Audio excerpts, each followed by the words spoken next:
السلام علیکم ورحمۃ اللہ وبرکاتہ۔ امید کرتا ہوں کہ آپ سب لوگ خیریت سے ہوں گے۔ تو آج کی ویڈیو کا ٹاپک ہمارا یہ ہے کہ جو رجب کا مہینہ چل رہا ہے سب لوگ جانتے ہیں، اور آج کے دن خواجہ صاحب کی چھٹی بھی ہے اور عرس وہاں پر 813واں عرس جو ہے منایا جا رہا ہے۔ یہ ہے مفتی سلمان اظہری اس مہینے کی فضیلت بتا رہے ہیں اور اس مہینے میں ہمیں کیا کیا کرنا چاہیے۔ تو آئیے ویڈیو شروع کرتے ہیں۔ اللہ وکفا وسلام علی حبیبہ المصطفیٰ اما بعد فاعوذ باللہ من الشیطان الرجیم بسم اللہ الرحمن الرحیم ان عدت الشہور عند اللہ 12 شہرا فی کتاب اللہ یوم خلق السماوات والارض منها 4 حرم الى آخر هذه الآیہ صدق اللہ مولانا العظیم۔ بارگاہ رسالت معاب صلی اللہ علیہ وسلم میں درود پاک کا ہدیہ پیش کریں۔ اللہم صلی علی سیدنا و مولانا محمد معدن الجود والکرم وآلہ واصحابہ الکرام وابنہ الکریم وبارک وسلم صلاة دائمة سرمدا ابدا۔ اللہ عز و جل اپنے کلام مقدس میں فرماتا ہے، بے شک اللہ کے نزدیک گنے ہوئے شمار کیے ہوئے جو مہینے ہیں وہ 12 ہیں، اور ان 12 مہینوں میں سے 4 حرمت والے مہینے، عزت والے مہینے ہیں، عظمت والے مہینے ہیں۔ وہ 4 مہینے کون سے ہیں؟ مسلسل ترتیب کے ساتھ ذی القعدہ، ذی الحجہ اور محرم، اور 4تھا مہینہ رجب المرجب جس میں ہم اور آپ زندگی گزار رہے ہیں۔ اس کو رجب الاسم اور رجب العصب بھی کہا گیا ہے۔ یہ جو 4 مہینے ہیں اس میں جنگ و جدال، قتل و قتال سب حرام ہو جاتے ہیں۔ اس دور میں جو جنگیں ہوتی تھی کفار و مشرکین بھی اپنی تلواریں روک لیا کرتے تھے۔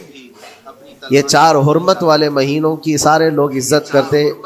ان 4 مہینوں میں امن و امان قائم ہو جاتا، جیسے 2 قبیلوں میں جھگڑے ہیں، فساد ہے اور ایک دوسرے سے جنگ پر ہمیشہ آمادہ رہتے ہو، لیکن ان 4 مہینوں کے اندر امن قائم ہو جاتا تھا، راستے کھل جاتے تھے۔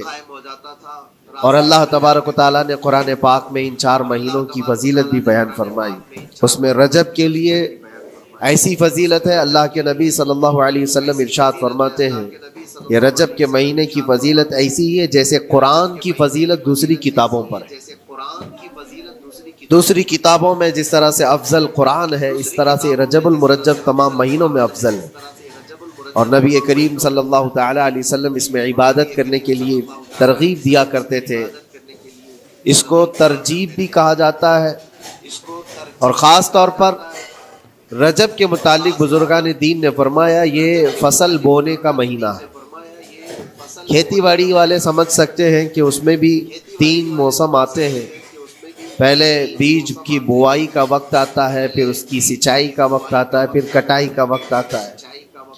تو رجب کا مہینہ یہ فصل بونے کا مہینہ ہے نیکیوں کے، اور شعبان کا مہینہ اسے پانی دینے کا ہے، اور رمضان کا مہینہ فصل کاٹنے کا مہینہ ہے۔ اور رجب کا مہینہ آتے ہی اللہ کے نبی صلی اللہ تعالی علیہ وسلم یہ دعا فرمایا کرتے تھے، اللہم بارک لنا فی رجب و شعبان و بلغنا رمضان۔ سب کو یہ دعا بھی کرنی چاہیے۔ حضور اکرم صلی اللہ تعالی علیہ وسلم یوں عرض کرتے کہ اے اللہ، رجب اور شعبان میں تو ہمیں برکت عطا کر اور ہماری زندگی کو رمضان تک پہنچا دے۔ اب رجب آپ نے دیکھ لیا ہے تو اب کثرت سے یہ دعا کرو کہ مولا اس زندگی کا رمضان ہم سے جانے نہ پائے، رمضان تک ہماری سانسوں کو پہنچا دے۔ یہ دعا کثرت سے ہر نماز کے بعد بھی ہونی چاہیے۔ رجب آتے ہی میرے عزیزوں یہ عبادتوں کا موسم شروع ہو چکا ہے، اور سب جانتے ہیں رجب کے بعد پھر ہمارے ہاں مسلسل ایسی شب بیداریاں اور عبادت کے موسم نظر آنے لگتے ہیں۔ پھر شعبان بھی، اس میں رجب میں بڑی رات آتی ہے، شب معراج، اور اس کے بعد شعبان میں شب برات، پھر اسی طرح رمضان کا موسم بن جاتا ہے۔ تو اب یہ موسم بنانے کا وقت آ چکا ہے۔ تو سب سے پہلی چیز یہ ہے کہ میرے عزیزوں، فصل کے بونے کے لیے کن چیزوں کی ضرورت ہوتی ہے، اس چیز کا خیال رکھیے۔ بیج اگر کھوٹا ڈالے ہو اور ویسی ہی فصل آنے کا انتظار کرو گے تو پھر نہیں ہوگا۔ بیج کو کھرا اور خالص ہونا چاہیے۔ جو نیکیاں کرنا چاہ رہے ہیں اس کو صاف ستھرے اچھے ماحول میں کیے جانے چاہیے۔ کھیتی باڑی کرنے والا جانتا ہے بیج تو وہ بو رہا ہے، زمین بھی اچھی ہے، ساری چیزیں، کئی چیزوں کی ضرورت ہوتی ہے، بیج بھی اچھا ہو، زمین بھی اچھا ہو، موسم بھی اچھا ہو، تب جا کر کے اس کی فصل نکلتی ہے۔ بیج اچھا تھا، زمین اچھی نہیں تو بھی فصل نہیں آتی۔ بیج بھی اچھا ہے، زمین بھی اچھا ہے، موسم صحیح نہیں ہے تب بھی فصل نہیں آتی۔ ابھی آپ کے پاس تین چیزوں کا ہونا ضروری ہے، بیج اور زمین اور موسم۔ بیج جو ہے یہ نیکیاں ہیں، اور زمین تمہارا دل ہے، اس کا اتنا ہی پاک ہونا ضروری ہے۔ اور موسم یہ رجب کا ہے، اس میں تو کوئی شک نہیں ہے کہ عبادتوں کا موسم ہے، فصل کی اچھے لانے کا موسم ہے۔ لیکن سب سے پہلی چیز اب ہمیں ضرورت ہوتی ہے کہ ہم کیا بیج بو رہے ہیں۔ شیخ سعدی رحمۃ اللہ تعالیٰ علیہ فرمایا کرتے کہ زمین میں ادرک بو کر کے گنا آنے کی امید تو نہیں کر سکتے، جو بویا ہے وہی اسی کی فصل آئے۔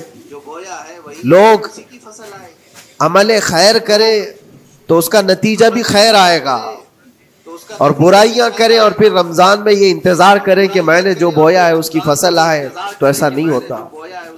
بہت سارے لوگوں کا وہ شک بھی میں دور کرنا چاہتا ہوں کہ رمضان المبارکہ میں فضیلتوں کو آپ سنتے آئے ہیں، رمضان ایسا مہینہ ویسا مہینہ، اتنی برکتوں والا، اتنی رحمتوں والا، لیکن بہت سارے لوگوں کے حالات چونکہ تو ہی رہتے رمضان میں ویسی ہی ہیں، وہ لوگ کچھ بھی نہیں بدلے۔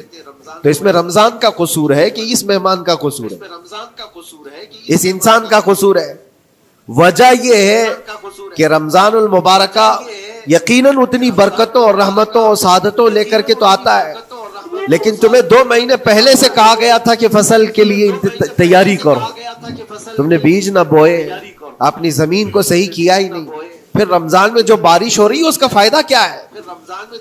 روڈ پر 10 سال بھی بارش برسے وہاں پر کوئی فصل نہیں آئے، کیونکہ وہ زمین سخت ہے اور بیج بونے کے قابل بھی نہیں۔ رمضان المبارکہ میں رحمتوں کی جھماجھم بارش تو ہوتی ہے، لیکن دل اگر سخت ہے گناہوں سے تو اس بارش کا کیا اثر ہوگا اس پر؟ اسی لیے دلوں کی نرمی یہاں سے شروع کریں، رجب المرجب سے۔ اس کی راتوں میں اللہ رب العزت کو پکارے، مناجات کرے، عبادتوں کے لیے کچھ دن تو خاص کر لیں۔ بہت دنیا میں ہم نے اپنے آپ کو ملوث کر رکھا ہے، کچھ راتیں اللہ رب العزت کی عبادت میں تو لگائے۔ اللہ کے نبی صلی اللہ تعالیٰ علیہ وسلم کی ایک حدیث ہے، جامع الاصول سے نقل کی ہوئی، رجب المرجب کے پہلے جمعے جو ہم لوگ ابھی گزر چکے، ابھی یعنی وہ رات تو گزر چکی، کل کی جو گزری ہوئی رات ہے رجب کی، یہ پہلی جمعہ کی شب تھی۔ اس کے متعلق روایت ہے کہ 12 رکعتیں جو مغرب کے بعد سے لے کر عشاء کے درمیان پڑھتا ہے، اللہ کریم اس کے تمام گناہوں کو معاف کرتا ہے، اور اس سال اس کو پورے طور پر ناگہانی آفات سے محفوظ رکھتا ہے، اور شیطان کے اس پر قابو پانے سے بھی اس کو اللہ محفوظ رکھتا ہے۔ تو یہ تھی تیاریاں، یہ ساری چیزیں ابھی سے تیاریاں ہونی چاہیے۔ رجب کے 3 دن آتے ہیں جس کے متعلق فرمایا گیا ہے ایام بیز میں بھی 13، 14، 15 یا 14، 15، 16 یہ جو تاریخیں آتی ہیں اس میں روزے رکھو۔ اس کی بھی بڑی فضیلت ہے کہ تم تیاریاں ابھی سے شروع کرو کہ رمضان المبارکہ میں اچھی فصل دیکھ سکے، ہمارے جسم کے اندر بدلاؤ آ سکے، ہمارے دل کے اندر انقلاب آ سکے۔ اور تیاری یہاں سے نہ کر کے صرف رمضان میں ہی امید لگائے بیٹھتا ہے تو میرے عزیزوں کچھ تو صفائی کی ضرورت ہوتی ہے۔ آپ نے اگر زمین خریدی کھیتی باڑی کی غرض سے اور گئے، وہاں جاتے ہی آپ نے سوچا کہ اس میں فصل آ جانی چاہیے، تو کسانوں سے پوچھو تو بتائیں گے آپ کو نہیں، زمین کو پہلے صاف کرنا پڑتا ہے، کچرے ہوں گے اس کے اندر بہت سارے، ہل چلاؤ یا کسی بھی طرح سے اس کو صاف کرو۔ صاف کرنے کے بعد پھر یہ بھی کسان کہتا ہے کہ زمین کو تھوڑا ڈھیلا کر دو، بڑے بڑے ڈھیلے ہوں تو اس کو توڑ دو اور مٹی نرم ہو جائے، اور اس کے بعد پھر کسان کہتا ہے تھوڑا پانی بھی چھڑکاؤ کرو، گیلی ہو جائے، تب جا کر کے تم اس پر بیج